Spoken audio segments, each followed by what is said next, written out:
এই স্ট্রবেরি গাছের যে ফলগুলা স্ট্রবেরিগুলা মানে এত ভালো, মানে এত ন্যাচারাল। আমরা কখনোই এই গাছে কোনো প্রকারের সার,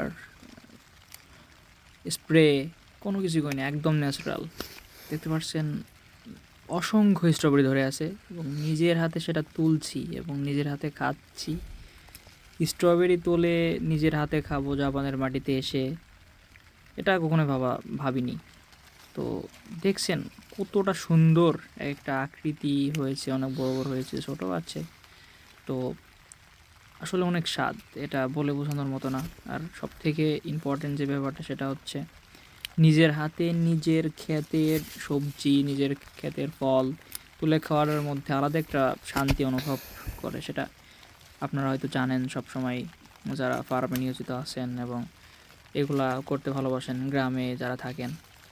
তো আমি সবসময় চেয়েছিলাম যে গ্রামে নির্ভর এবং গ্রামে থাকবো, প্রকৃতির মাঝে থাকবো। তো আলহামদুলিল্লাহ আল্লাহ আমার সেই চাওয়াটা পূরণ করছে। নিজের হাতে সবজি চাষ করছি, নিজের হাতে ফল চাষ করছি এবং সেটা খাচ্ছি এবং আপনাকে দেখাচ্ছি। এটাই অনেক। আসলে সারা সপ্তাহ কাজ করে আসার পরে, সারাদিন কাজ করে আসার পরে বিকালে যখন এই গাছগুলোর মধ্যে যাই, আসলে সমস্ত ক্লান্তি মনে হয় দূর হয়ে যায়। তো এভাবেই আর কি চলছে। সবাই দোয়া করবেন। আসসালামু আলাইকুম।